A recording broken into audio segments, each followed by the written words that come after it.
మాఘపురాణం 9వ అధ్యాయము. పుష్కరుని చరిత్ర. పునర్జీవితులైన ముగ్గురు కన్యల వృత్తాంతము విన్న దిలీప మహారాజు తనకు వచ్చిన మరికొన్ని సందేహములను తన గురువర్యులకు వశిష్ఠుల వారిని కడిగిన తీర్చుకుంటున్నాడు. గురువర్య, నాకింకనూ మరికొన్ని సందేహములు పొడుసూపుచున్నవి. మీరు పూజ్యులు మరియు మహర్షులు కావున నా సందేహములను తీర్చి పుణ్యం కట్టుకోండి అన్నాడు. వశిష్ఠుల వారును సరే అన్నారు. ఓ మహర్షి, భూలోకమునకు యమలోకమునకు గల మధ్య దూరం ఎంతయుండును? మరణించిన ముగ్గురు కన్యలు ఈ స్వల్పకాలములోనే యమలోకమునకు పోయి వచ్చిరా? జీవుడెంత కాలములో అచ్చటకు వెళ్ళును? ఇత్యాది విషయములను వివరించవలసినదిగా కోరుచున్నాను అన్నాడు. వశిష్ఠుల వారు బదులిస్తూ, మహారాజా, సర్వజనులు తెలుసుకోదగిన విషయం అడిగితిమి. సంతోషము. రాజా, భక్తి మార్గమును మించినది మరొకటి లేదు కదా. మరణించిన ముగ్గురు కన్యలు పుణ్యాత్ములైనందువల్లనే మరల బ్రతికారు. వారు ముగ్గురు మున్ను మాఘమాస నదీ స్నానం ఆచరించుట వలన వారంతటి పుణ్యాత్ములైనారు. యమలోకానికి వెళ్ళి రాగలిగారు. మాఘమాస నదీ స్నానముకంతటి మహత్తరమైన శక్తి ఉన్నది. దీనికి నిదర్శనముగా ఒక వృత్తాంతమును వివరించెదను, వినుము. పూర్వము పుష్కరుడనేవాడు ఇట్లే యమదూతలచే పరలోకమునకు తీసుకొని పోబడి తిరిగి భూలోకమునకు వచ్చారు. ఈతని చరిత్రను కూడా శ్రద్ధగా ఆలకింపుము. పుష్కరుడనే బ్రాహ్మణుడు మిక్కిలి జ్ఞానవంతుడై సమస్త జీవులయందు దయ కలిగి ప్రవర్తించేవాడు. పరోపకారమే ఈతని జీవిత లక్ష్యం. ఇతడు ప్రతి మాఘమాసమందును నదిలో స్నానము చేసి జపతపాదులు, విష్ణు పూజలు, పుణ్యకార్యములు చేసేవాడు. మాఘమాస వ్రతదీక్షాపరుడై సదా భగవంతుని సేవయందే కాలం గడిపేవాడు. భజనలు, భగవన్నామ సంకీర్తనలు చేసేవాడు. ఈతడు శ్రీమన్నారాయణుని పరమ భక్తుడిగా ప్రసిద్ధికెక్కాడు. ఒకనాడు యమలోకంలో యముడు పుష్కరుని ప్రాణాలు తీసుకొని రండని తన భటులైన యమదూతలకు ఆజ్ఞాపించాడు.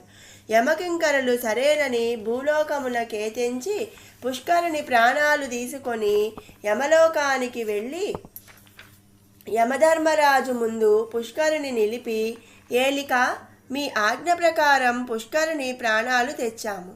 ఈ జీవికి ఏ శిక్ష విధించితిరో సెలవీయండి, అమలు పరుస్తాం అన్నారు హాహాకారాలు చేస్తూ. యమలోకమున కేతించిన అమిత బ్రహ్మ తేజస్సుతో ప్రకాశించుచున్న పుష్కరుని యమధర్మరాజు చూసి, ఆహా, ఏమిది? నా వద్ద కూడా ఈతడు ప్రకాశవంతముగా వెలిగిపోతున్నాడే అనుకొని బ్రహ్మ తేజస్సుతో వెలిగిపోతున్న పుష్కరుని తన ప్రక్కనే కూర్చోమని ఒకంత అతనిని తేరిపారా చూసెను. అసలు విషయాన్ని గ్రహించిన యమధర్మరాజు భయంతో గడగడ వణికిపోయాడు. అంతట ఆగ్రహముతో చిత్రగుప్త, ఏమిది? పాపిష్టివాడైన పుష్కరుని ప్రాణాలు కొని తెమ్మంటే పరమ భక్తాగ్రేసరుడు, విష్ణు పూజాధురంధరుడు, పుణ్యమూర్తియగు ఈ పుష్కరుని తీసుకువచ్చారేమిటి? నాకిదెంత లగుబాటును తెప్పిస్తుందో కదా. అసలే విష్ణు భక్తుడు. విష్ణుదూతలు ఈ విషయం గ్రహించకముందే ఈతనిని సగౌరవముగా భూలోకమునకు పంపించివేయండి. ఓరి మూర్ఖభటులారా, పాపిష్టి పుష్కరుడనేవాడు ఆ గ్రామమందే మరి ఒకడున్నాడు.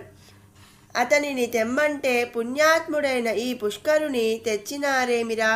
మీ వల్ల నా గౌరవం నశిస్తుంది కదరా అంటూ శీఘ్రమే పుణ్యాత్ముడైన బ్రహ్మ తేజస్సుతో ప్రకాశిస్తున్న పుష్కరునికి క్షమాపణ చెప్పి మా పొరపాటును మన్నించమని వేడుకొని మీరిక భూలోకమునకు వెళ్ళవచ్చు అన్నాడు. పుణ్యాత్ముడైన పుష్కరుడు కూడా యమభటులు చేసిన తప్పిదానికి విచారించి, సరే యమధర్మరాజా, ఎలాగూ యమలోకానికి వచ్చాను కదా, ఇక్కడ విశేషములన్నీ చూసిపోయేదను అన్నాడు. అసలే తప్పిదం జరిగిందేమో, యముడు ఒప్పుకోక చస్తాడా? సరేనని అంగీకరించాడు. పుష్కరుడు యమలోకమందలి వింతలు విశేషాలు నలుదిక్కులుండును, నదులు, పడుతున్న యమదూతనలు, ధర్మయుక్తంగా శిక్షించు యమలోక శిక్షాస్మృతిని ఇత్యాది యమలోక విశేషాలన్నింటినీ ఆలకింపు చేసుకున్నాడు. నరులను భవిస్తున్న శిక్షలను చూడలేక భయపడి బిగ్గరగా శ్రీహరి శ్రీహరి అంటూ హరినామ సంకీర్తన చేయ మొదలుపెట్టాడు. పుష్కరుడు చేసే హరినామ సంకీర్తనలను వినిన పాపులందరూ తమ తమ పాపముల నుండి విముక్తులు కాసాగారు. ఇక అక్కడ ఉండలేక వారను భవిస్తున్న బాధలను సహించజాలక భూలోకానికి తిరిగి వచ్చేశాడు. మరింత విష్ణు భక్తితో మెలగసాగాడు. అమిత పుణ్యాత్ముడైనందువల్లనే పుష్కరుడు యమలోకానికి పోయి తిరిగి రాగలిగాడు. అత్యంత పుణ్యాత్ములెవరైనా వారికే ఇది సాధ్యపడుతుంది. మాఘపురాణం 9వ అధ్యాయం సమాప్తం.